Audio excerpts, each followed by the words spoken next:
There's this video that came out. It's about. What was that? Speak up a little bit. Sorry, there's a video. Speak louder. Say it louder. So there's this TV show, and basically he's like a magician that runs around teleporting around. Actually, I don't want to watch your gay anime. Let's talk about Doctor Who instead.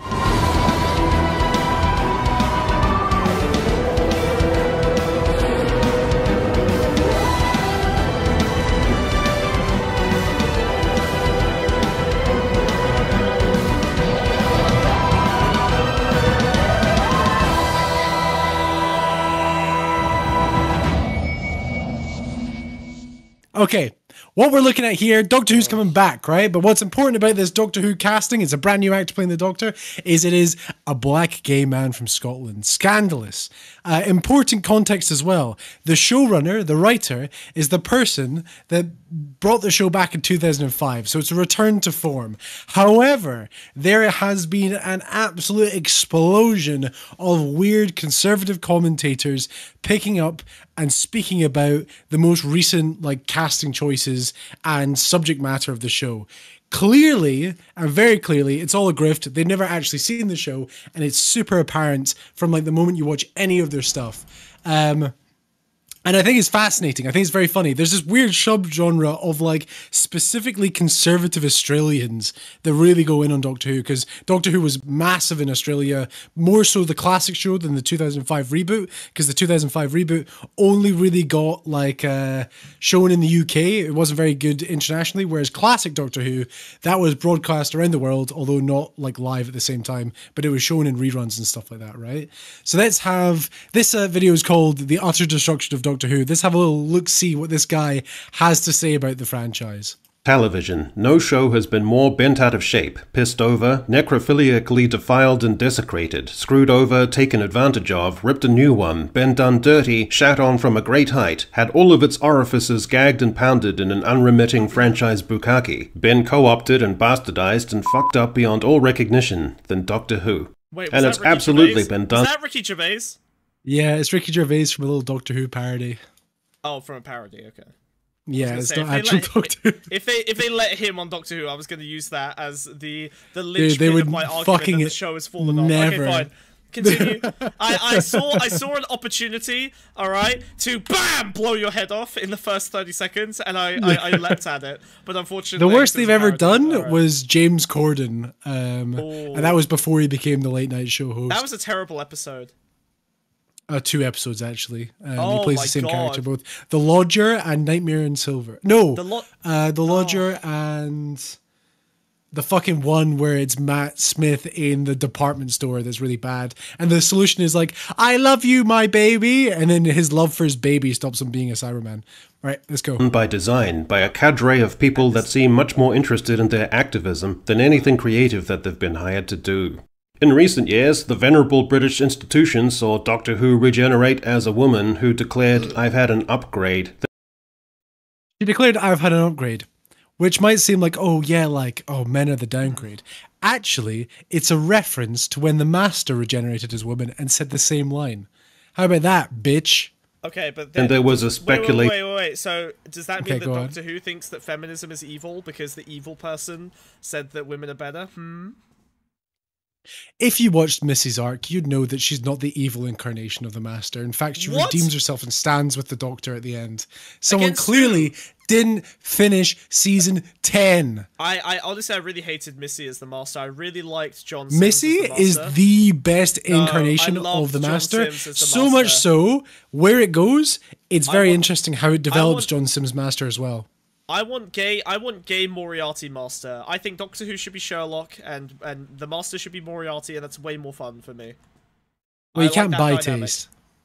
What do you mean? That's literally how Doctor Who was for 50 years. Oh my god, I'm gonna unironically defend the conservative opinion. Also, that is the dynamic. In season 10, there's a whole area where basically the Doctor's got the Master, Missy, as a prisoner, and uses her to help her solve his crimes. Oh, okay, fine. Lesbian relationship with one of her companions. A lesbian relationship that doesn't actually happen. There's an inclination that they might have something for each other, but Queerbaiting? nothing Was it just actually gay-baiting? happens between. Queerbaiting? It is queer baiting, and it is from Chris Chibnall, who is the worst showrunner.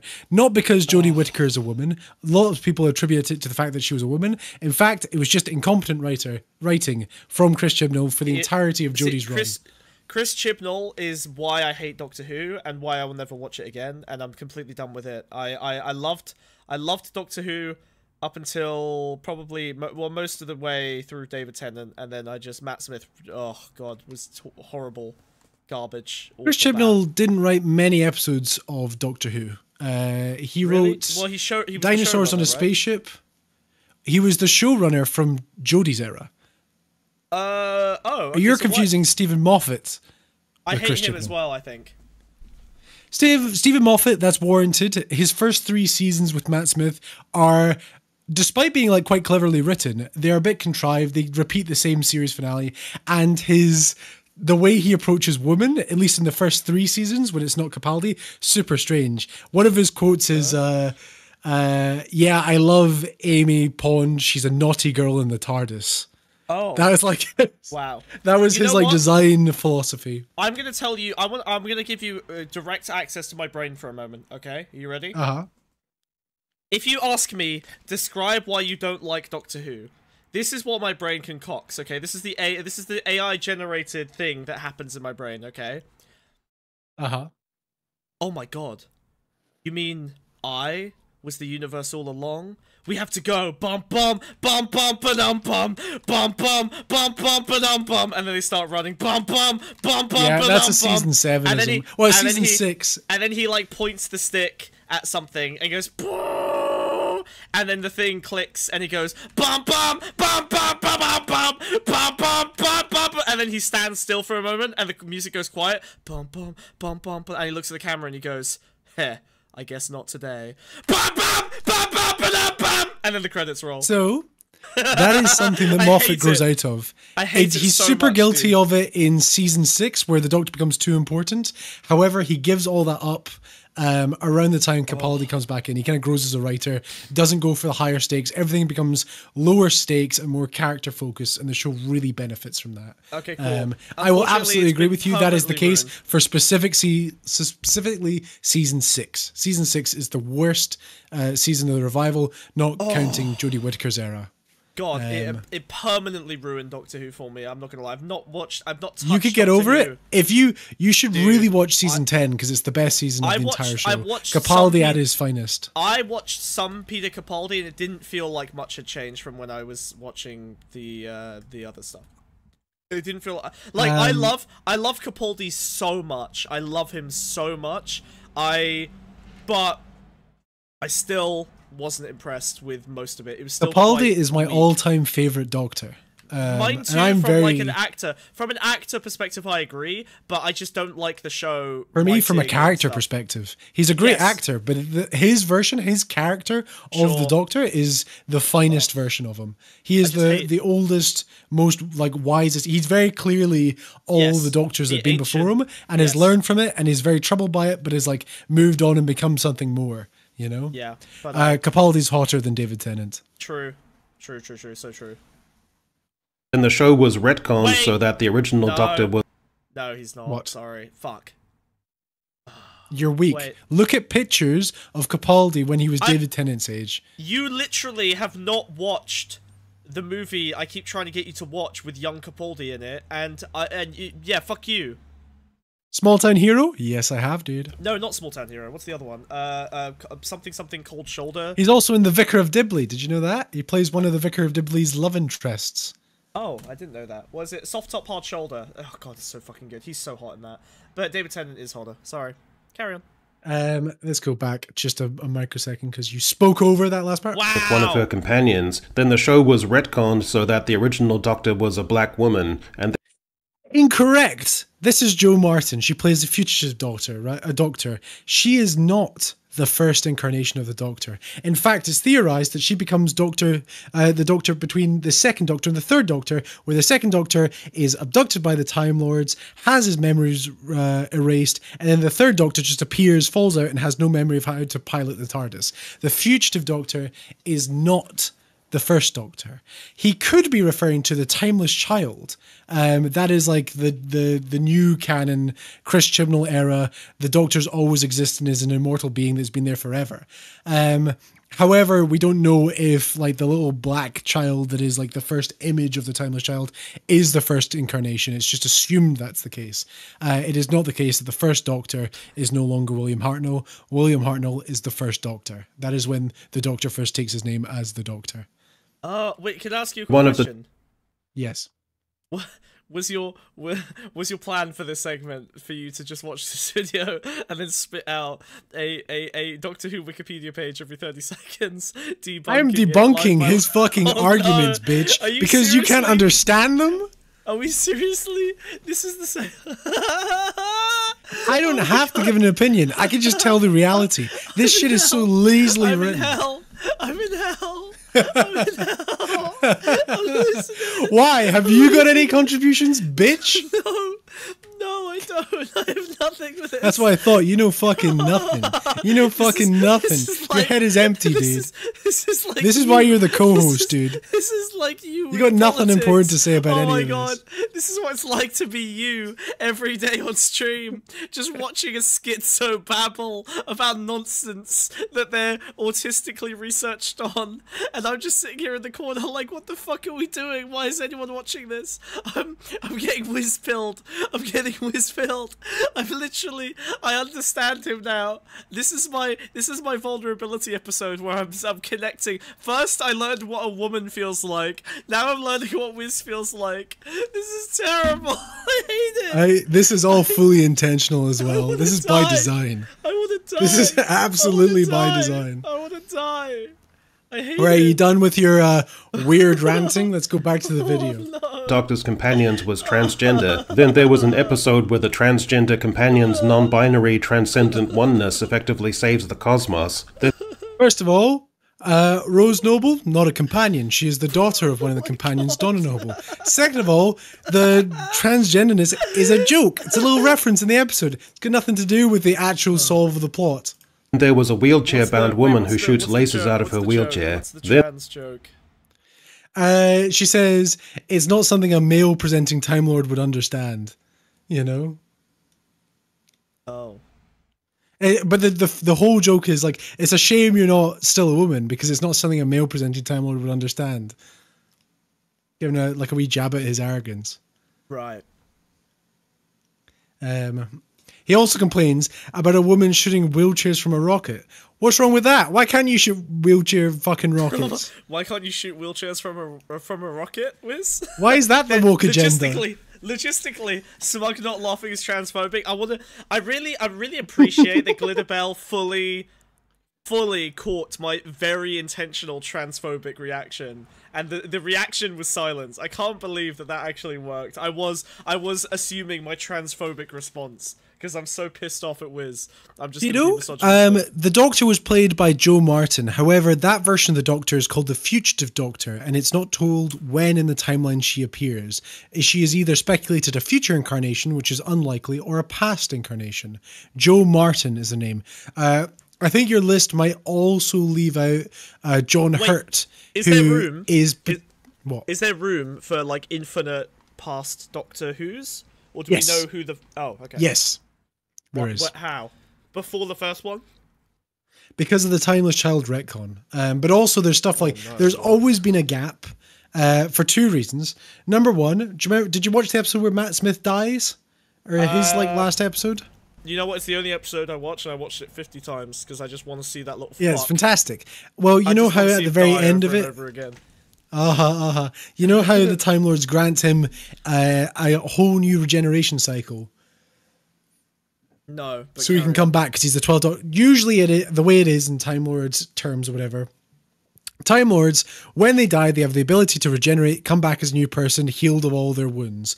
Usually, an average Time Lord can do this a maximum of 13 times, and the 13th being their last life. However, the Time Lords, because they're a super advanced society, allow people to have extra regenerations and stuff like that. That's why there's so many different versions of the Master. But also we found out the Doctor is a being called the Timeless Child, and they have existed for a very, very long time. They've been given an unlimited amount of regenerations that they don't even remember themselves. Okay, Time Lord is the title that the Doctor has, and it is the name to a very upper class, well-studied version of a Gallifreyan, because Time Lords are from the planet Gallifrey in the constellation of Cerberus. There you go. Okay, wait. But here's another thing I don't like about Doctor Who, because it's a shit show, alright? I can't believe that you created the conceit that a character could die and come back to life 12 times. Which means you have 12 opportunities for incredibly traumatic moments, right? Good idea. And unlike most shows, where you can't kill the main character, you have 12 opportunities to kill the main character dramatically, but at the 12th one, you're like, you know what? Let's do the same thing all the other shows do and just make our main character unkillable. It's so cucked, it destroys any of the dramatic tension that all the previous 12 deaths ever had, because now they're all pointless. It's so dumb. Not at all. The whole point of the show is it's not finite. He's a god. You don't relate to the Doctor. You're not supposed to relate to the Doctor. Everything you see in the show, you're supposed to see through the eyes of the companion. It's not about relating to him. Who do have finite deaths, by the way. Cool, great. So he's Harry Potter. He's just unbeatable, immutably perfect fucker. He's like, who cares? Way more than Harry Potter. That's the whole conceit of the character. Yeah, lame. I liked him better when he was Sherlock. It's like Superman. It's like the whole thing about writing Superman isn't because Superman's powers. It is interesting character developments to do with the fact that you are impossible to defeat. That you are like a god. How do you write an interesting god? Yes, That's Superman, the point of the show. That's why the writing's compelling. Superman, garbage. Dr. Manhattan, that's how you do that concept correctly, obviously, right? Like that. It depends what Superman story you're reading. Well, but yes. Well, even the best ones. Don't say most, because you're wrong, because you don't read comic books. Even the best ones. I read graphic novels, motherfucker. I read the compilations. Once you retards have decided which ones are the good ones, then I get the graphic novel final output. I don't have to collect little fucking trinkets and X-ray glasses. But there's still tragedy in the Doctor's regenerations. The character dies. Each regeneration is its own independent character. It's a whole different person. The only thing they share is memory. It is absolutely a different protagonist every time they die and come back. The only shared trait is memory and experience.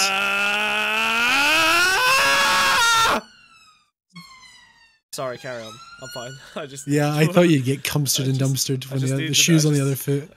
And there was the favourite recurring baddie of Davros, bound in a kind of wheelchair life support system, who was then reimagined as able-bodied to prevent any associations between disabled and evil people. Okay, incorrect. So the reason this guy is shown not in a wheelchair is because it takes earlier in the timeline before he gets wheelchair bound. Additionally, he did say he didn't want to depict him as a wheelchair bound thing because this clip of this man here is from the Children in Need Special, and he was like, the showrunner Russell T Davies was like, the Children in Need Special, it mostly works with disabled kids. We didn't want the bad guy of this little clip to be in a wheelchair. You know? If they said that generally, that would be cringe. Like, as villains in wheelchairs, that's fine. I mean, look at the real world, motherfucker. All right, every time a billionaire rapes someone, suddenly they are unable to walk. Coincidence? Yeah. I think. Bill, David Tennant was 3 different doctors, by the way. Oh my fucking god! All right, let's just press play. I'm tapping the button. Press play. Then Sir Isaac Newton is suddenly from India. Then David Tennant's doctor gets lectured about pronouns. Isaac Newton isn't suddenly from India. He is played by an English actor with brown skin. Was Isaac Newton brown? No. Historical revisionism! How dare they! I don't know if you know this or not, but Doctor Who isn't set in our world. Do you know that? Did you know that? If I say yes, I knew that. Is that how I avoid the explanation? If I say yes, I knew that, and I know all the context and nuance, does that mean that you're not going to lecture me? Yeah. How do I dodge this, Wiz? Yeah. Can we turn this into a Here's what I want. Okay. I want this to be like a. Do you know those modern visual novels where like. You have to figure out how to not kill yourself. You know those ones? Like Slay the Princess. Or like... No, I've never had that struggle. Okay, alright. So basically there's games where like you're trying to stop the main character from killing themselves, alright? I feel like every time you say something and pause the video, 3 options come up and I'm trying to pick the one that results in you talking least so that so that my little like kill myself meter doesn't fill up to the top and I lose the game. That's what I want you to know. That's how I've gamified 1 minute into the video, now. by the way. Oh my fucking god, no, really? I'm gonna fucking scream, dude. Then the new Doctor implies that he's had a romantic relationship with Harry Houdini. The new Doctor did imply this, however, this is in reference back to when the Doctor was a woman. This is my fucking when Jodie Whittaker said she had a very long and wet weekend with Harry Houdini. I'm being fucking reprogrammed, dude. Oh my god. Yeah, the worst part is this video will do bits because it's about Doctor Who. It won't. It will do fuck all. All right. It will do nothing of the sort. Oh my god. Then there's a huge campy song and dance number featuring Doogie Howser. Then there's a bi-generation with the new Doctor being a... Bi-generation? What do you think that means? A bi-generation? A bisexual regeneration? No, he just regenerates into 2 different people. Oh. Okay. Wait, what? But, how? Conservatives... So, what? David Tennant... That goes against the rules. David Tennant, right? David Tennant gets killed, and Ncuti Gatwa spawns off of him. So now there's David Tennant, and now there's Ncuti Gatwa. What? Yeah. They work together?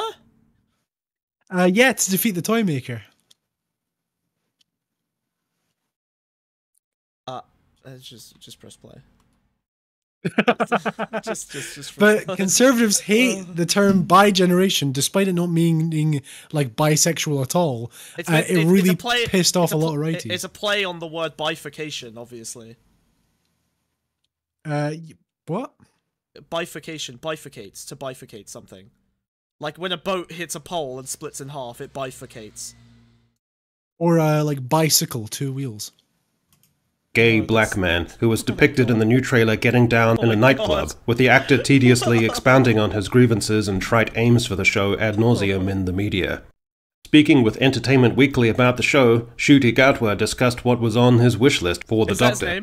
He informed the outlet, I need a big dance number. That's what I'm going to put into the universe. I need the Doctor to have a big, fierce dance routine that, like, destroys a monster with twerking. Wow, or maybe some death drops, and that's what will drop the monster. Wow. Isn't that fucking great though? Isn't that also, this is a video interview and he says this and he's very clearly joking when he says this as well. Like, really? I don't know. That yeah, there is no way. There is no way the Doctor's going to defeat a monster with a death drop. There's. Okay. But see, it's in text, which means that it's serious and unironic, Wiz. He's put it in like big scary text as well.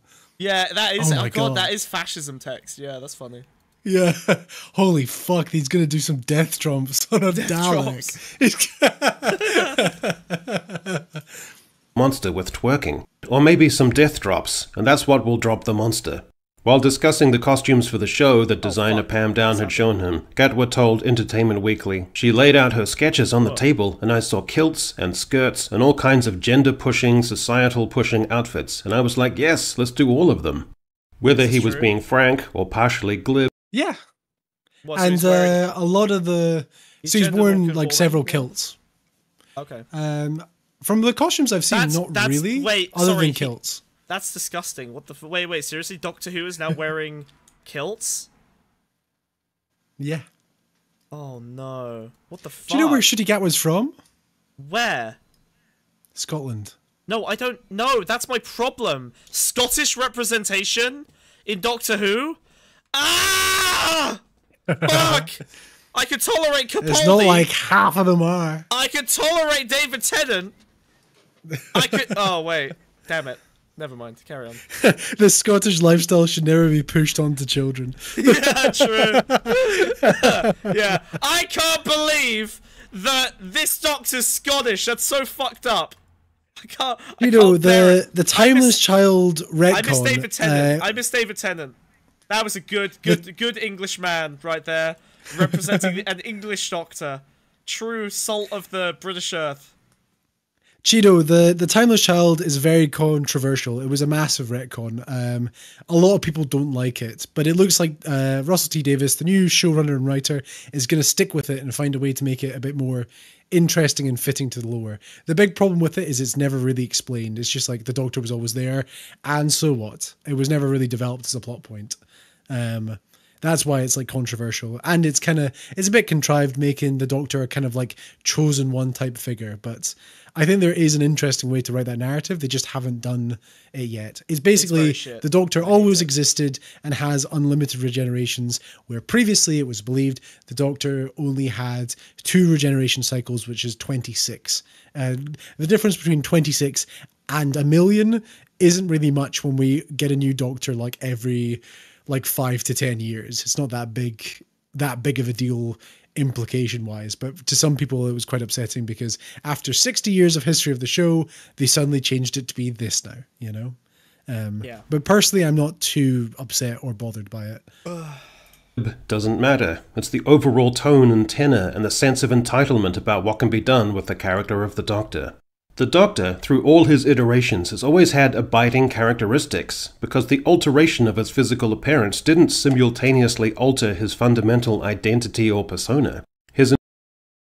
That's just... The change of his appearance doesn't alter his identity or his persona. That's what every change of actor has done. That is the main conceit of Doctor Who. The idea that the show changes completely to remain fresh, to remain exciting. That's why William Hartnell, the first Doctor, a very serious old man, can turn into Patrick Troughton, a younger guy, a complete comedian, very goofy, you know? So the whole conceit of the show is the Doctor's personality changes. The only thing he retains is his sort of like memories or whatever. To like paint it as if Ncuti Gatwa is suddenly making the Doctor gay and different and weird, like he's the first one to ever do it with the role, is massively disingenuous. His intrinsic identity was maintained through the regenerative process. Each successive actor would put their own idiosyncratic take on the character, whilst faithfully adhering to and observing the essential aspects of the character, because they were essentially the same person. An eccentric, slightly dotty apprehension of things, which was nonetheless subdued and not overplayed. An intellectual curiosity and penchant for going for a toddle through unfamiliar and even dangerous locales. Without being overly eager or looking overtly for thrills. Protectiveness, without being overly emotionally demonstrative. Describing Doctor Who in the most colonizer-coded way physically possible. Yeah. That's very funny. It's also like... It's like, yeah, Ncuti Gatwa's Doctor probably will be like this. This has got nothing to do with character. That's more like action, you know? Like, that's just like the traits that he probably will share. I don't think Ncuti Gatwa's Doctor is going to be so far removed from that. He's still the same, like, fundamental person.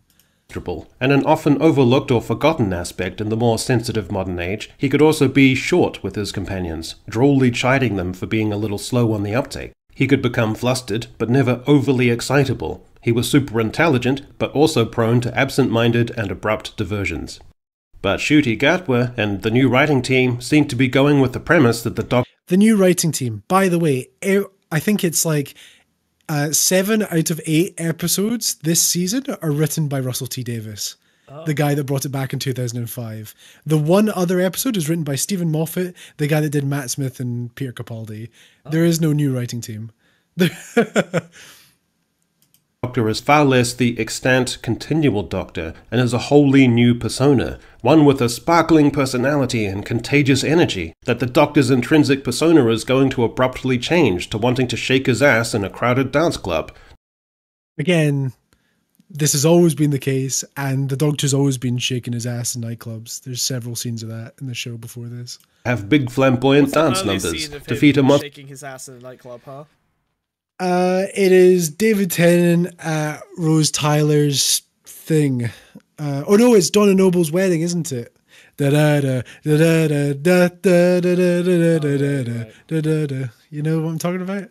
I do actually vaguely remember what you're talking about, yeah. I think you know exactly what I'm talking about. The one with the Santa trees that would spin and kill people. Yeah. Oh yeah, I do remember that, yeah. Oh, actually, well before that, the Doctor Dances, the Stephen Moffat episode with the empty child, where it's all about does the Doctor have sex or not, but instead they say like, oh, do you dance? And it ends with Rose and the Doctor dancing, and Captain Jack comes in, and Captain Jack and the Doctor start dancing. I did love Captain Jack. He was a great character a lot. I really. He was great. He's incredibly gay, and I think Captain Jack is probably bisexual. Sure, I think Captain Jack is probably is what made me not think gay people were cringe. I'm gonna say it. I think he's probably the first. He's cool as hell. He's the first cool gay I think I ever really watched a significant amount of. So yeah, there you go. Also, calling Doctor Who Suddenly Woke is crazy when the finale of season 1 in 2005, Captain Jack kisses both Rose and the Doctor, like back to back. Oh yeah, I remember that. Like, so the idea that suddenly in 2024, 19 years later, now Doctor Who is woke, when it's probably going to be less obtuse than what happened in 2005. Insane. By twerking and comport himself in a way that, in an airy coincidence, is like a sex-positive, identity-driven millennial. This is the key reason why this series of Doctor Who is destined to fail. People want to see the Doctor, not as a white heterosexual man per se, but as a brilliantly devised character with familiar contours to his characterization. Gatwa. Contours like white skin. Yeah. No, you're right. You're so and co. want to discard those contours wholesale in a misguided bid to reinvent, to modernize, to bring the viewing public up to speed, to subvert in a way that is playful, audacious, a little in your face, and teeming with energy and acceptance and diversity. The new Doctor Who has the worst possible thing you could imagine. Pizzazz. The Doctor is endearing. He was never meant to be cool. The Doctor was never meant to be that's cool. That's not true. Tom Baker was always cool. Yeah, John Pertwee was the fucking sickest. To have so this cool. Doctor on screen and be like the Doctor was never meant to be cool? Are you kidding me? But by cool, he means black. Yeah. By cool, he means the ability to twerk. Nothing wrong with wanting to put your stamp on a character, but if you wholly reimagine it in your own image, then you do a disservice to that character and come across as narcissistic. The irony of saying like wholly reimagining the character is wrong while showing a montage of like 5 different actors that all look completely different within the role is crazy. It's like such a disconnect. I think it is just about skin color. Probably, yeah. Piss off, you lightweight, flaky twats. Gatwa said, the show was so quintessentially British, and it's a show that has accumulated the power to reflect where Britain is societally. I was like, it would be really interesting to travel through all the subcultures of Britain that it's had in the past up to now through his clothes. This character represents the UK in a weird way, almost like Captain Britain. So how do we tell that story through fashion? So he's not saying he's going to represent just subcultures in the UK. He's just saying, I could maybe do that through my clothes, like the outfits I'm wearing. I mean, I like the Captain Britain idea. Like that is kind of true.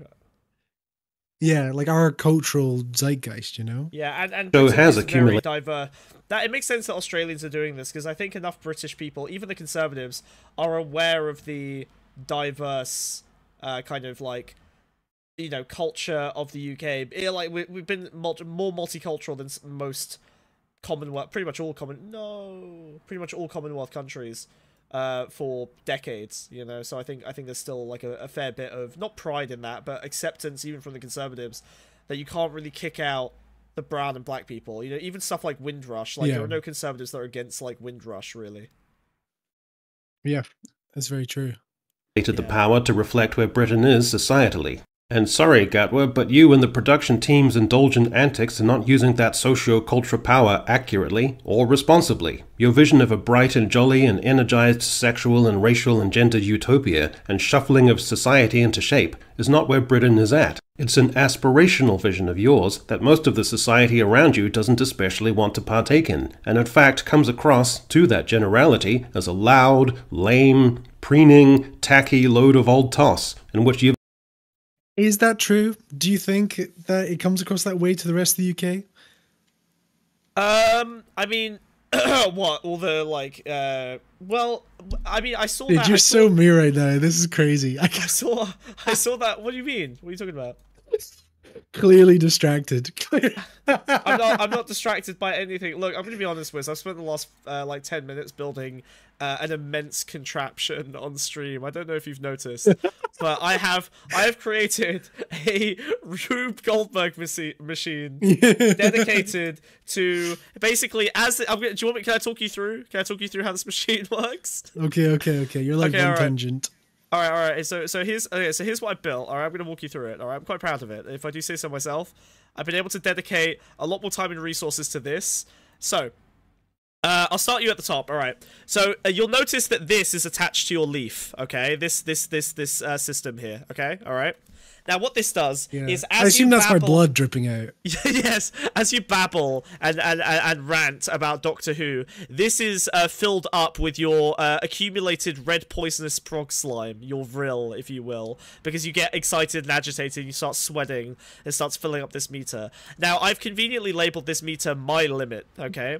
Now, what happens is it'll reach each of these stages somewhat reminiscent of the Titanic, where each of these will fill up as cells, and then as it fills up, it'll move over to the next cell, and then the next cell, and then the next cell, gradually reaching towards the right, okay?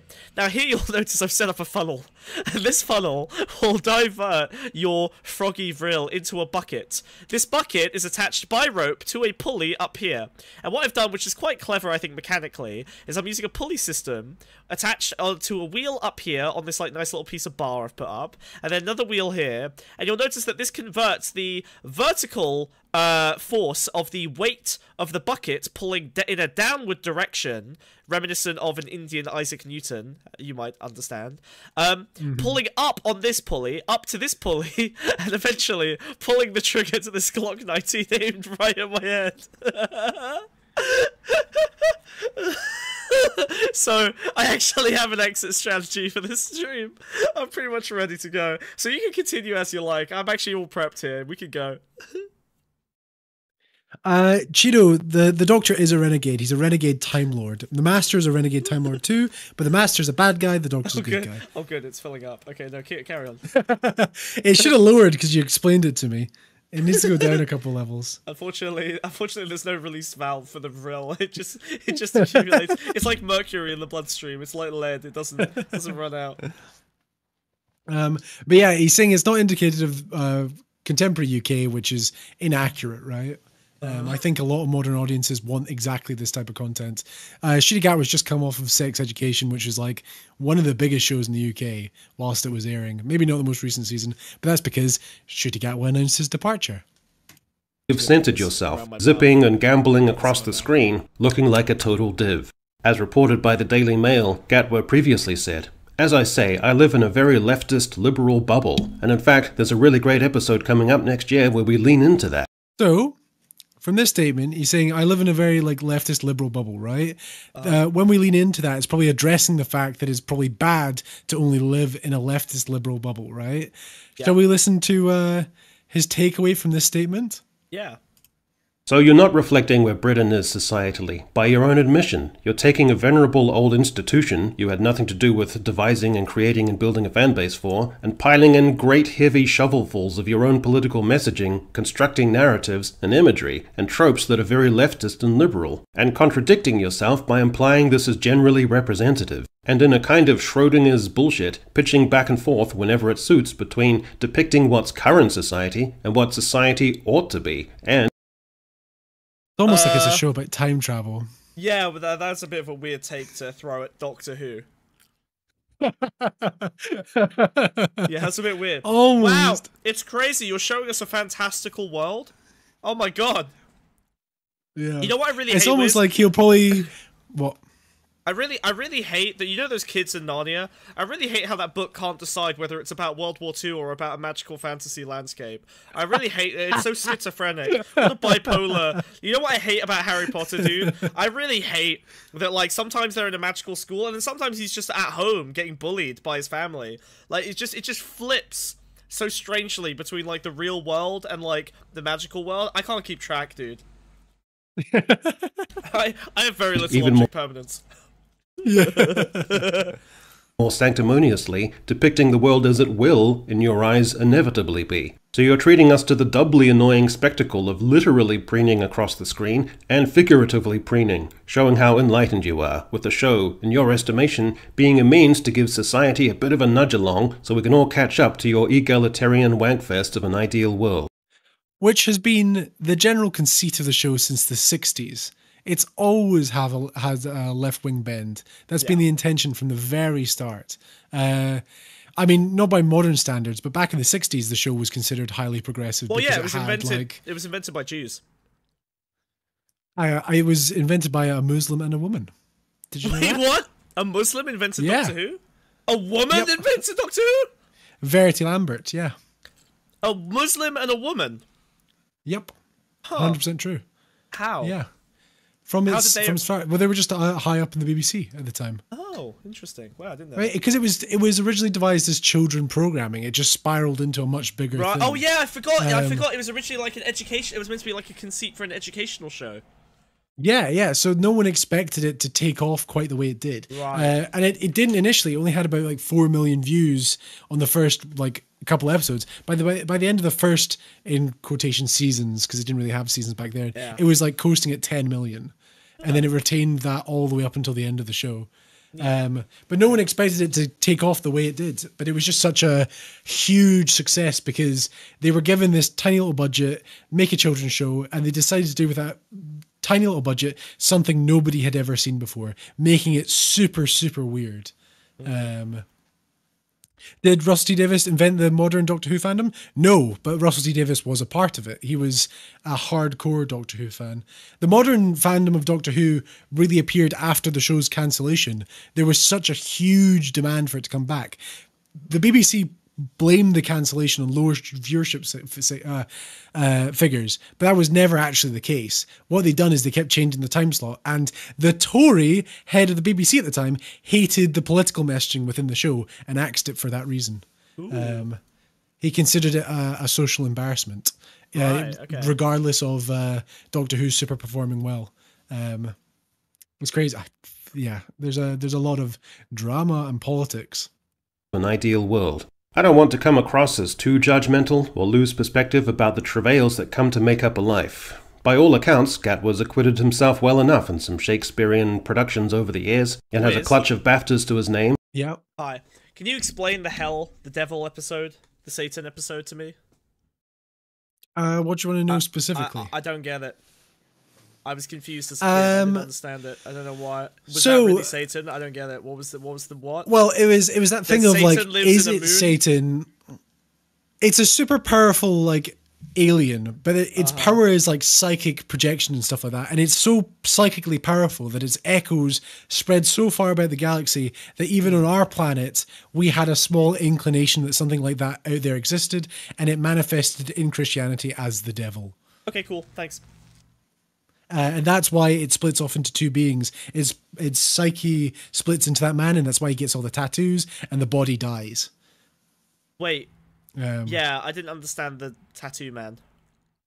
So in order to escape, the devil sort of like comes to terms with the fact that he's going to have to lose his body, because his body is in this prison that if he escapes, the planet gets sucked into a little black hole, right? And disappears forever, gets reduced to dust. So what he does is he psychically transplants his consciousness from his body into a man in order to escape the base on a rocket ship. But ultimately the man also gets sucked into a black hole when Rose kicks him out an airlock. Okay. Cool. That makes sense. Kind of. Thank you. You're very welcome. ChatGPT. Well, all renegade doctors are renegade time lords. Not all The Doctor is one person, Cheeto. It is their title. When they die, they become a different person, but it's still the same person. It's just like a bit like imagine like Buddhism reincarnation, where it's the same soul but in different bodies. The Doctor is just his title. The Doctor is a Time Lord. Time Lord is his official like academic title. Imagine like Time Lord is like master's degree. So he took the name Doctor. The Master became a Time Lord and became the title of Master. But the Doctor is the same person. They are the same character. They just go through this metamorphosis. Imagine like a Pokemon evolving, if that helps. Yeah. Hey, Cheeto. And the undercurrents of... Sorry, 1 second, Wiz. Cheeto. So I don't know what your meta game strategy here is. I don't know what your plan is. I don't really know what your objective on the stream is today. I just want to let you know, just so you understand the consequences of your actions. They're not called renegade doctors. The doctor is a renegade. They're not called... There's no such thing as a renegade doctor. Yeah, no, that's, sorry, that's go on, Cheeto. That's filling up the next bar. No. So here's the deal, Cheeto. If you ask ChatGPT quietly, and then you, like, add that into chat, and then you don't let Wiz start talking at you, this bar doesn't fill up and get closer and closer to weighing down the bucket enough to trigger this Glock 19 aimed directly at the front of my skull.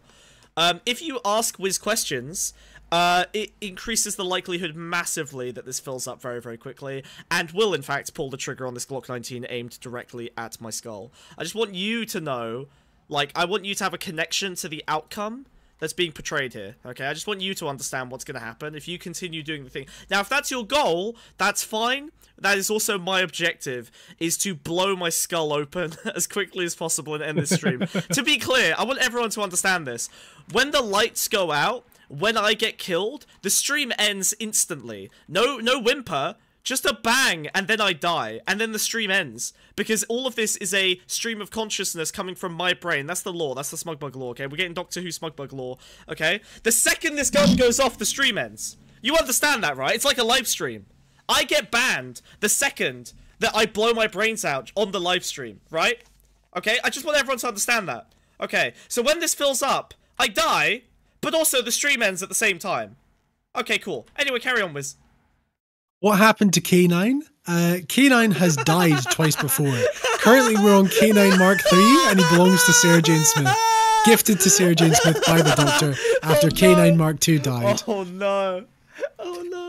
This has been an excellent segment for chat engagement, by the way. I want you to know that. This is, yeah, because it's I told you Doctor Who's going to do numbers. Because it's Loader Box's community, dude. It's because they're all fucking simps for fucking British culture. Can you explain the Weeping Angels lore? Okay, actually, they've been around. Wait. I can explain Weeping Angels. I love the Weeping Angels. I love this one. Okay. So the way the Weeping Angels work is they steal your potential lifespan, and then they send you back in time the amount of lifespan that they stole. So they steal your future lifespan potential when they nab you. So they'll touch you, and you go boom, back 50 years if you were going to live 50 more years. And so you have to live the rest of your life back in time, and then the Weeping Angels extend their lifespan by the amount of lifespan that they stole from you. Additionally, they have the world's or the universe's most effective defense mechanism, which is that they become non-sentient, completely inanimate objects under observation in like kind of a quantum mechanics style system. So they become unkillable the second you're observing them because they aren't living things, and then they animate anytime they're not being observed. Yep. And they've been around since like the dawn of time. They're like a universal constant. Yeah. Why have they been They've around? They've always been there. How's that explained? They came into creation the same time as the universe. They're ancient. They're older than the universe themselves, basically. That seems unnecessary. So no one knows they're... That's part of the same episode. That's part of the... I don't like that. That's when the Doctor's on the old VCR. He's like, Flippy Flappy Loom Blam. Dumb. Cheeto, I didn't say renegade doctor. I said the Doctor is a renegade. I said fugitive doctor, which is the name given to Joe Martin's Doctor. This is why Doctor Who is bad, is because they can't keep the fucking boner in their pants, okay? Why can't the Weeping Angels just be a regular, super spooky space predator? Why do they have to have existed from the dawn of time? Fuck that. Why does every episode have to be special? Just make the monster of the week. Hey, because that's a Moffatism. That's Moffat's thing. When he writes an alien, they have to be the biggest, oldest. Who cares? That's his trope. It's a trope. You know what's way scarier? Is that this is just a regular predator. This is the level of nightmare that just exists out in the universe, and it's mundane. This level of horror is Weeping Angels horror. are mundane. They've just always been there. Yeah, but it's not mundane to have been created at the start of the fucking universe. They're like dust. The whole point is like they're like dust. Stupid. Should just be a regular predator. Way scarier.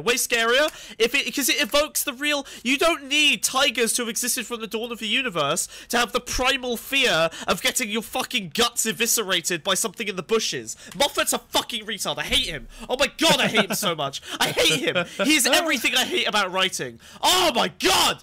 Fuck, he ruined Do you know what Doctor Chris Who. Chibnall did? Oh. Chris Chibnall, who is the worst writer of Doctor Who, he further retconned Weeping Angels to be agents of the Time Lords.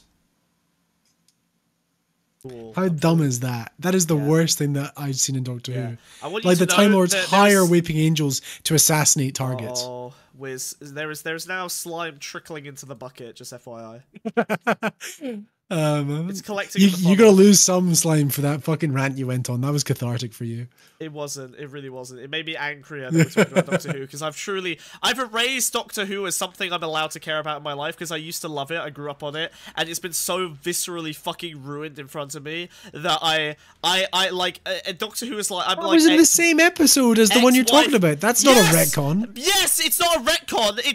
It's something great was squandered. Great episode. It's in the same done. explanation. I know, and I hate it. Why does it have to be fucking just delete God, point this gun at Moffat. Honestly, I hate him. So much. You agree with H Bomber guy then? I don't know anything. He's got a whole video essay about how Moffat's the fucking devil, and I disagree with him because I think he's wrong. I hate Moffat, especially because he's gay. Moffat's not gay. What? Moffat's not gay? I thought he was gay. River Song's based off his fucking wife, dude. Russell T Davies is gay, and he's the best writer. He's so good. Wait. Oh, okay. Russell T Davies is... So, that is an episode from the Russell T Davies era. However, it was written by Stephen Moffat. Because Stephen Moffat was a writer for Russell T Davies, and then he became the showrunner afterwards. I can see how he got showrunner when he wrote Weeping Angels. That makes sense. Like, I mean, obviously it doesn't make sense, but like, it makes sense. He wrote The Empty Child as well. He wrote Silence in the Library. Oh, Silence Moffat in the Library was wrote... good. Yeah, super. All the really, really good episodes were Moffat. Right. Random bit of Edward lores. I've watched that H-Bomb Moffat video essay first thing every Christmas morning since the year it came out without fail. That sounds fun. He is wrong about the Capaldi episodes. He's so wrong about the Capaldi. Everything else in that video I agree with, apart from the Capaldi episodes where he unfairly puts his model onto those episodes because those episodes don't actually qualify for the same requirements. He's doing a H-Bomber guyism with the same thing he does with Dark Souls 2 and the New Vegas video, where he like overlooks certain things to fit his wider narrative. I love H-Bomber guy though, but he does that sometimes. Tensions that a young man of colour must inevitably experience throughout their formative years are more than worthy of reflection. Gatwa's family having emigrated amidst the upheaval and outrages of the Rwandan War is also poignant. It also happens that, in migrating to Scotland, the family found succour and comfort in a society that is pluralistic, diverse, and defines itself by, and seeks to do the best it can to live up to verities and principles as an enlightened and tolerant democracy. Do you think that describes Scotland accurately as a black man living in it? Oh, Jesus Christ, dude. Seriously. Fucking hell. Oh. How fair do you think that is an assessment? Yeah. Oh look, Scotland? it's the non-binary alien. Wow. It's the pronouns alien. It's the pronouns alien! Are we gonna get to see the pronouns alien? That's gonna be the linchpin of this whole fucking video. Beep the beep. It's actually not, because this video doesn't actually say anything about any episode of Doctor Who, Because which he's never further goes watched to my point that an he's never episode. watched it. Yeah. He's never watched a single episode of the show. I don't know how he's managed to write this script without ever seeing it. He's written this script off the idea of what Doctor Who might be, alongside a couple Daily Mail articles. Yeah. That's why it's a shame that Ncuti Gatwa came across like a complete twat and talked a load of old bollocks when he made further comments to the magazine Attitude for its May-June issue. Asked about backlash on his assuming the role of saw that Doctor film. Who and his battle for acceptance, he said, "There's so much white mediocrity that gets celebrated, What's this and black people, twerking we have to clip be they're using? absolutely flawless to get half of that." What's the twerking clip they're using in this? Go back a second. What's this twerking clip they're using? Where? I don't know. There's She-Hulk? Like She-Hulk. that's from She-Hulk. Yeah, She-Hulk sucks, dude. Okay. Um, Clearly. What do you think of this quote, though? There's so much white mediocrity that gets celebrated, and black people, we have to be absolutely flawless to get half of that. Oh shit, that's based. Who said that? Ncuti Gatwa. Yeah, makes sense. Yeah, you have to be. Yeah, absolutely. Yeah, look at. Yeah, true. Yeah, black people have to be exceptional in order to. Yeah, they have to. Not exceptional. They have to be like uncritiquable, in order to achieve like similar levels of fame. Like, think about the kinds of black people who like really get into like that sort of cultural space. Samuel L. Jackson, Morgan Freeman, people who are just like so god tier compared to 95% of like white actors. And they are like impeccably moral, and there's, at least so far, you know, there doesn't seem to be anything creepy about them. And then you look at like Leonardo DiCaprio with all his like super young wives, like model girlfriends and shit. He still gets work and doesn't really get critiqued enough for that kind of, you know what I mean? Like, or Brad Pitt beating the shit out of his wife or whatever. Like, you know, like the level of like care that black actors have to take in order to stay at that level compared to white actors is pretty clear. Yeah. Yeah. Absolutely. Yeah. That gets celebrated, and black people, we have to be absolutely flawless to get half of that. This is such a prickly and asinine thing to say. Its nasty little relativism and skepticism about achievement standards disparages and undermines, by implication, the struggles and accolades of innumerable white people inside and out of the film industry, denigrates the performing arts structures that saw you showered with praise and reviews, and swats the nose of the industry that has demonstrably become so permissive, so obliging, so keen to account for itself, that it created the conditions for you and the BBC writers to indulge themselves to ludicrous excess with ultra-ideological... This is internally inconsistent. He can't simultaneously complain about the infrastructure and then also complain that the person he's critiquing is critiquing the infrastructure, right? The infrastructure. The infrastructure. Yeah, he hates that they're getting, like, reviews and accolades for, you know, whatever, Black Doctor Who, but he's also complaining that the Black Doctor Who is critiquing the industry? What? So he's like, don't bite the hand that feeds you, but also I hate the hand that feeds you. So you should be grateful. Hold on. Wait. So you should be grateful for rainbow capitalism giving you fake good reviews just because you're black. But also I hate that rainbow capitalism is giving you fake good reviews just because you're black. Yeah. What? Wait. Yeah. Huh? Yeah. Huh? Wait, this doesn't... This is... But he's talking about fake reviews that don't even exist. Do you know how many episodes Ncuti Gatwa's had? Like 4? 1. Oh, wow, really? Jeez. He's only had 1 episode so far. What, Christmas? Yeah. Well, it's like, what is he basing this off of? Where is he basing his critique from? How is he saying that Ncuti Gatwa was doing X, Y, or Z, you know? Like, how does he know that Ncuti Gatwa was going to get any praise? Hold on a minute, Wiz. Let's be fair. He's a black man running his mouth off, you know? Let's not... Yeah. Christ.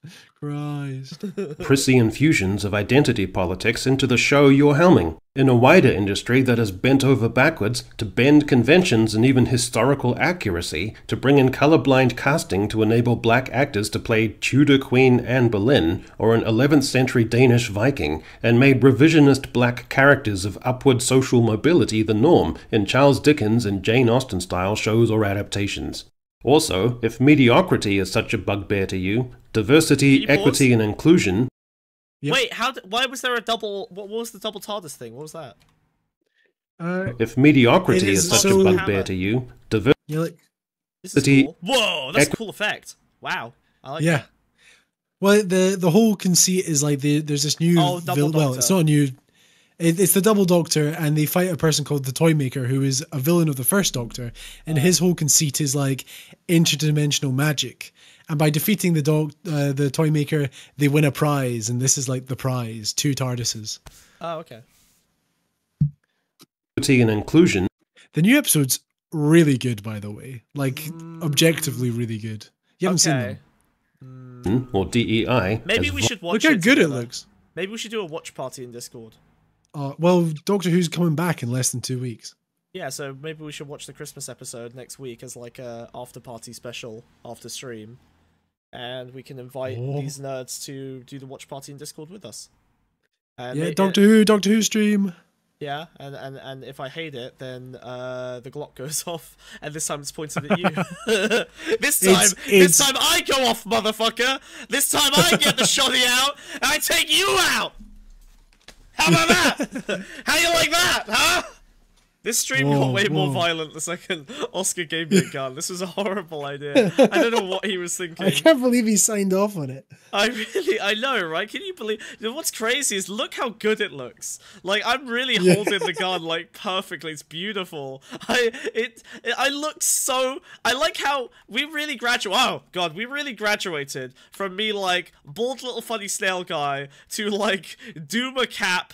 Fucking gun up, like ready to go, and like Jesus Christ, this really escalated. Cheeto, when it comes to starting to watch Doctor Who, the way the show is based, the whole premise of it is every new Doctor is like a reinvention. So you can start with any Doctor that you want to.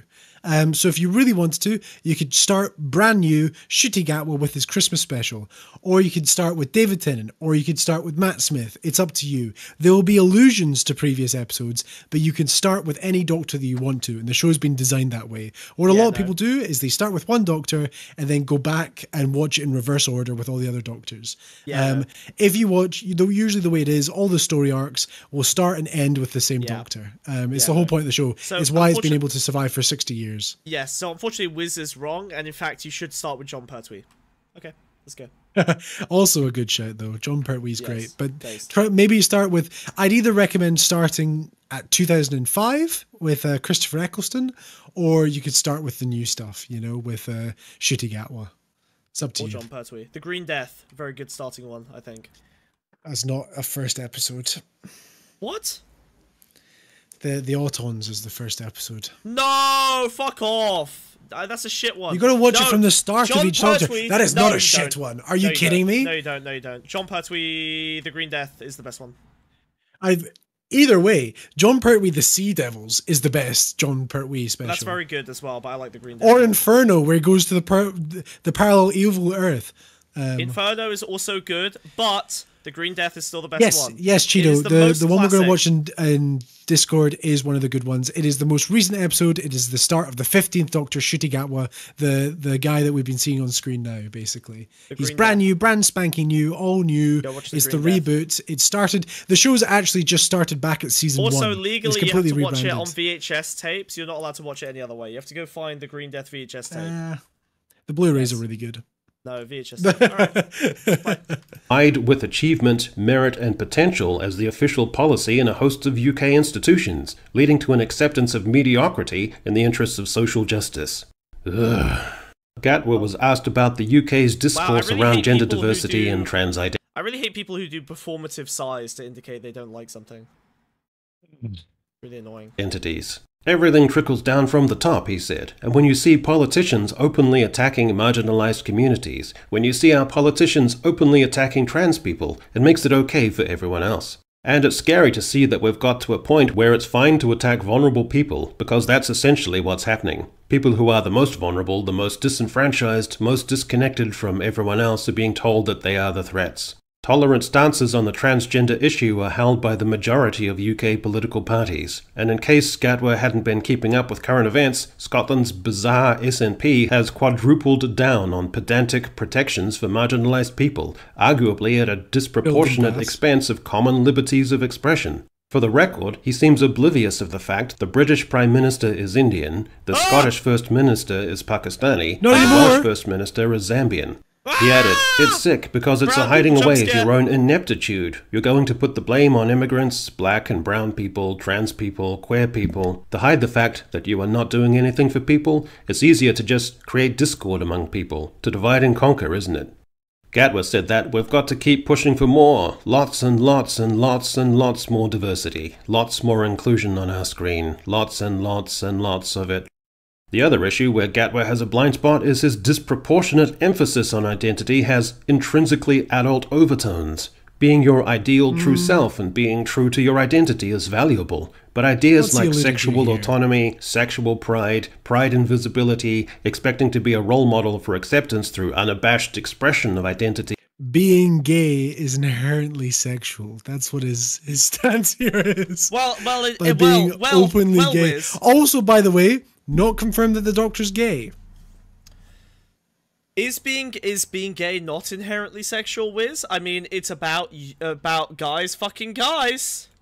Lesbians don't exist. Guys fucking girls is not sexual.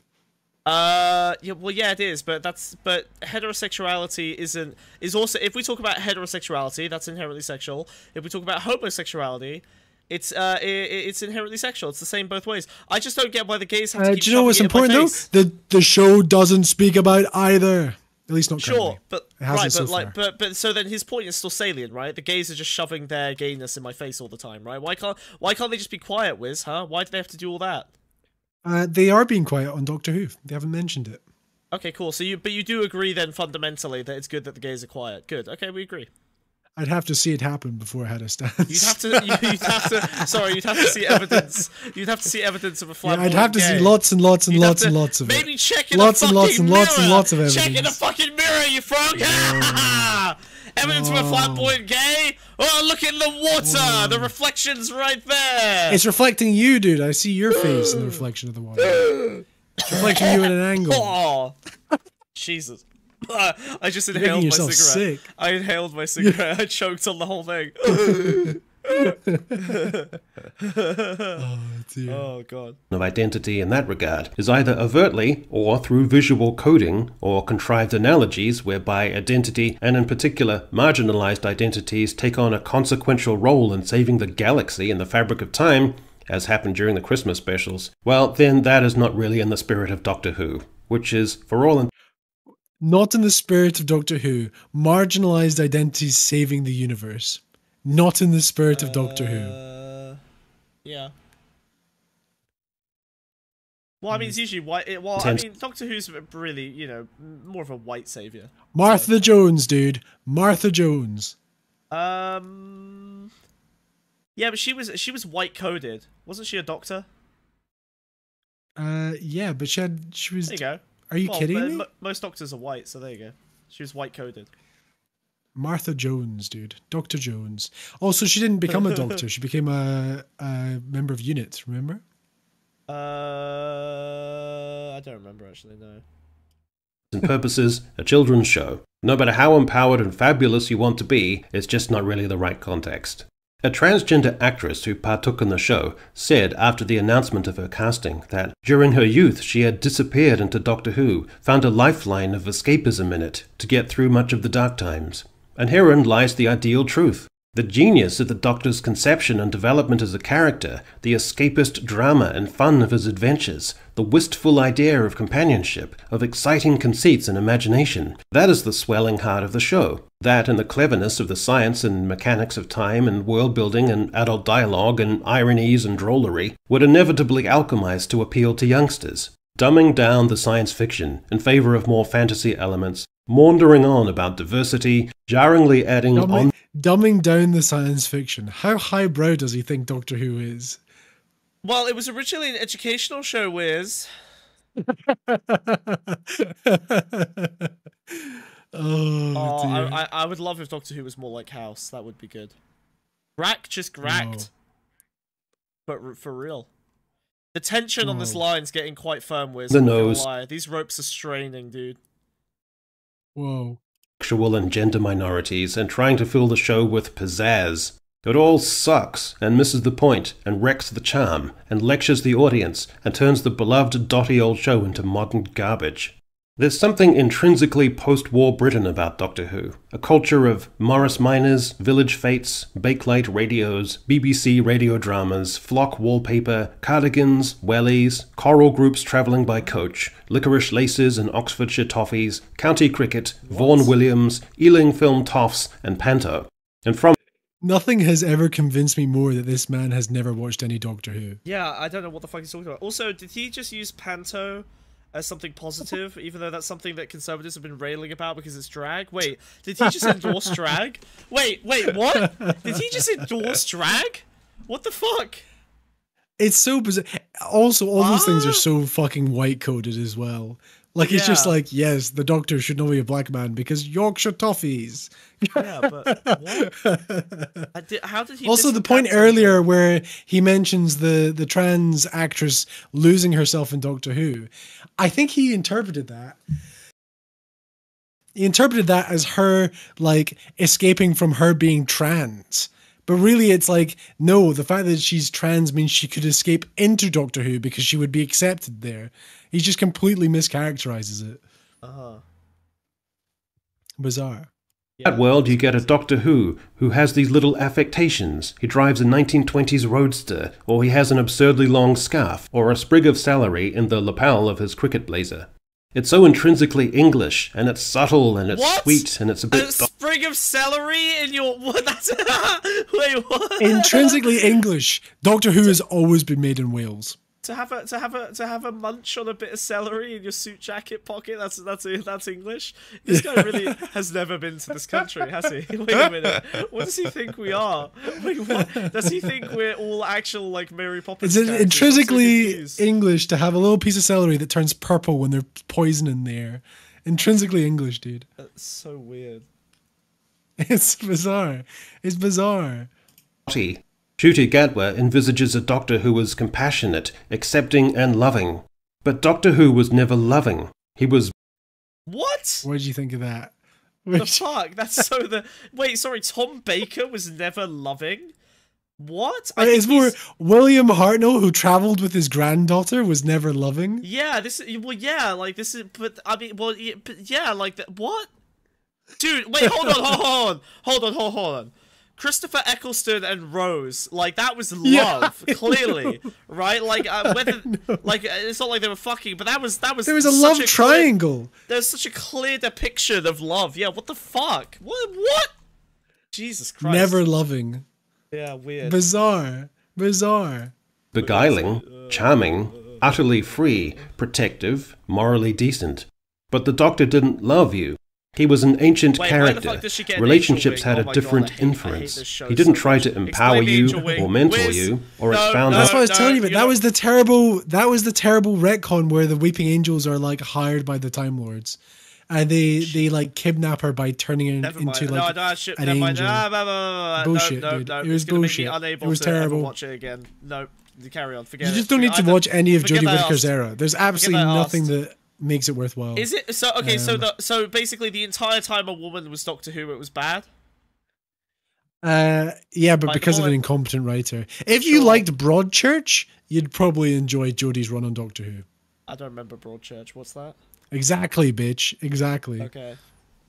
Was Chris Chibnall can only write cop dramas, and he writes the Doctor as a cop, and it's boring and it sucks. It's so bad. Was Torchwood good? No. Oh, that's a shame. Season 1 was okay, but it's that same thing. They're all just cops. Captain Jack makes that fucking show. Yeah. Okay. Captain Jack is incredible. He's so... That's the thing with Torchwood. It's really fucking annoying because some of it's so... Have you watched Torchwood? I've watched like 2 episodes, maybe, just randomly. There's some... Okay. Ah, Cheeto! Jesus Christ! Who are those showrunners? Oh my god. Are these writers? What have you linked here? I need context for this, Cheeto. These are writers. Neil Gaiman. Okay. Yeah, these are all writers. Wait, when did Neil Gaiman write Doctor Who? He wrote a couple episodes. I think he wrote Nightmare in Silver, and he wrote the one where they go to that planet and it's trying to eat the TARDIS. The Doctor's Wife, where the TARDIS becomes a real woman.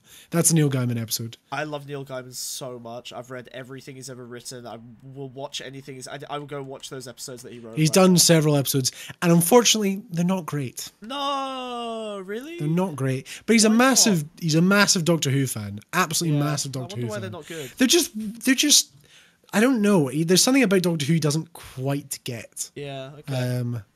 Writers is not an accurate timeline, Cheeto, because writers collaborate. Showrunners are the definitive idea of the aesthetic of the show. I think Neil Gaiman has like a very strong kind of brain that pushes him in a specific direction of like a kind of storytelling and a kind of story. Yeah. And probably it's his episodes feel like Neil Gaiman episodes. They feel like Coraline. Especially The Doctor's Wife. It feels like it's written by Neil Gaiman. Yeah. It's just not very good. It's weird the TARDIS coming to life and being a woman that the Doctor is kind of in love with and flirts with, you know? I think I remember that episode. But Neil Gaiman, hardcore Doctor Who fan. Hardcore Doctor Who fan. Yeah, I'm not surprised. But yeah, we're almost done. On society, he was purely on his own terms. He was endearingly enigmatic. Ncuti Gatwa will not be. The show has only lost viewers since it returned last year. The first standalone episode featuring Gatwa, The Church on Ruby Road, was one of the least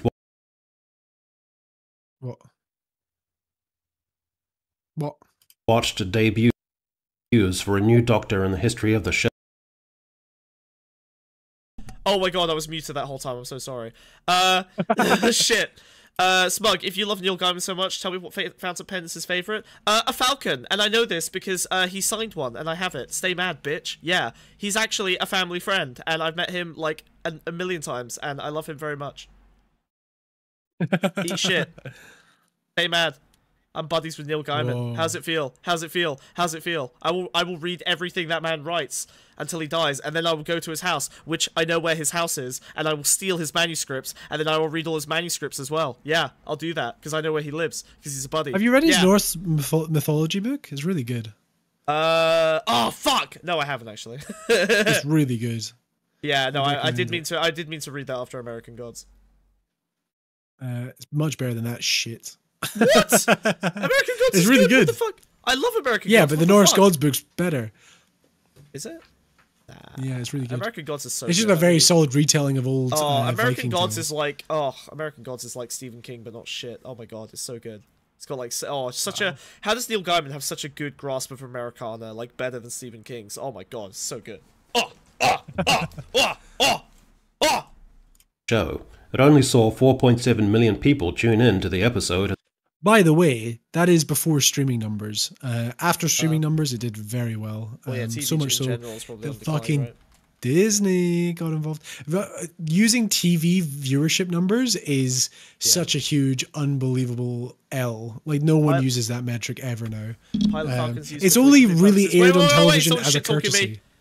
What? Pilot Falcon's used for calligraphy purposes. His everyday writer is the A23. Well, you know what, buddy? Okay, maybe you're right. But tell you what, I will ask him. Okay, at the next family function where he will be. Wouldn't it because, imply again, we're that buddies. calligraphy would be his favorite pen? That Yeah, would still exactly. his That would still be everyday the pen doesn't mean favourite. it's his favorite. Yeah. What's your favorite bodily function? Huh? Exactly. So, Cheeto, that is the showrunners of the reboot. The show extends all the way back to the 60s. The showrunners is Russell T. Davis, then it was Stephen Moffat, then Chris Chibnall, and now Russell T. Davis has come back again, starting of 2023. Russell T. Davis, very famous showwriter, did It's a Sin, which was fantastic. That's by the AIDS crisis. Queer as Folk, Years and Years, all fantastic shit. Oh, did you ever watch Second Coming? No. Did you ever see that, Smugbug? It's a Christopher Eccleston is the lead, and it's about the second coming of Jesus Christ. Dude, and it's like what if creaking? It's creaking? creaking under the strain, dude. This is not good. This isn't about Doctor Who. Huh? This is a Christopher Eccleston show where he plays. Yeah. It's like, what if the second coming of Christ was a guy from Manchester? I don't know what this is about, but it's making you sweat exactly as much as your Doctor Who. I thought you liked Christopher Eccleston. Eccleston. This is still filling up. Dude, I can hear. I Can thought you you hear liked that? Christopher Eccleston. Can you Shut hear up. In the United Kingdom. The episode like- only it's outperformed freaking. the first episode of Doctor It should Who, have gone An off by now. What's Unearthly going on? Child, that saw William Hartnell play the Doctor. Is That this episode, broken? which premiered back in 1963, only brought in 4.4 million viewers. Subsequent episodes of Hartnell's Doctor saw viewership balloon to 10.4 million by its 10th episode. Not only was Gatwa's first standalone episode of The Doctor have gone the off. second worst debut for a Doctor, going on here? but the episode had the worst ratings for a Doctor Who Christmas special ever. Also untrue. Doctor Who's dead, and prissy activists killed it. Is it this part? Go suck a bag of dicks. This part hasn't. Whoa. Echo This has- Chamberlain. This isn't. I don't think my contraptions worked with. Like this bucket's nearly full. It hasn't gone off. It's straining. Look. It's a very light liquid, dude. It's under so much tension. It's actually mercury. No, it's actually under so. Look, I'm pulling on the. I'm yanking on the bucket, and the gun's still not going off. It's under so It's a much tension. thermometer. It's full of mercury. going You'll on? die of cancer in about 20 years. Yeah, exactly. I wanted to die now. This isn't working. What's going on? Oh. Yeah. Sorry. What were your final thoughts on this whole thing? While I try and figure out what's broken about this. What's going on? It's a load of hot air, isn't it? It's just conservative garbage. But it's a template that a lot of Doctor Who critique videos have been following recently, where they just focus on asinine politics war stuff without actually focusing on any plot points of the show. And if you watch the show at all, it's very, very, very easy to debunk debunk and see like their very clear agenda with what they're saying. However, it's more about like this guy appealing, because a lot of the Doctor Who fan base is now like men in their 40s and 50s that feel disconnected to what the image of the show is. And by comparison, their image of the show, because they were young at the time, doesn't feel that left wing. So they're very confused as to why the show is now super left wing, like super woke. But they've just forgotten it was always that way, just for different standards. So really it's like this guy's audience appeals to like people that have been left in the dust that didn't really follow the show. But their idea of what Doctor Who isn't congruent with what it currently is, and it's more about them being out of date than the show actually have a drop in quality or not as good as it once was. No, the string is attached to the pivot, because look, the pulley goes through here and then here. It should be working. Any other ideas, chat? What's going on? Why is this not... you just didn't want to die. You enjoyed Doctor Who. Yeah, no, that's definitely not it. That's definitely... You outed yourself as a little closet fan in this one. Let's have a look. Hold on. Well, you knew too much about the Weeping Angels. The reason I hate Doctor Who so much is because it was ruined in that era so badly that it made me viscerally... When? It should go back? No, look, the pulley... This is supposed to... Did you make sure the firing pin in the gun is present? How do I check the firing pin in the Glock? Are you forgetting I'm a magic frog? Well, what do you mean? Did you? I removed all the gunpowder from your gun, dude. No, you didn't. Wait, I loaded this myself. Okay, hold on. I've got a shotgun. Wait 1 second. I've got magic powers. Bro, it's fine. I'll just pull a shell out of this, and it's compatible. It's backwards. Is it loaded? It's loaded for sure. I mean, I'll put a shotgun shell in it. It'll fit in a Glock. Yeah, I'll go fine. I can turn your bullets into bubbles, dude. Okay, that should be fine. Okay. Wait, so hold on. Look, this trigger is literally straining. Look, this trigger is literally. I mean, it's like it's literally like fucking, dude. Why is I can't push the trigger. The trigger's completely stuck. It's completely locked up. What the fuck is going on here? Is this gun broken? I thought Glocks were meant to be reliable, dude. What the fuck? What you don't know is I went back in time and I you broke my gun? You fucked with my gun? That doesn't make sense, dude. I literally just loaded this. This trigger is not pulling no matter how hard I pull. Look. Literally, it won't. It's like locked up. How about this? The stream has a field of harmony, so your gun doesn't go off. What the fuck is a field of harmony? It's the mechanism inside the TARDIS that means weapons can't be discharged within it. Is that a thing? That's so lame. Absolutely. What the fuck? You can't have a firing range in the TARDIS? That's so cringe.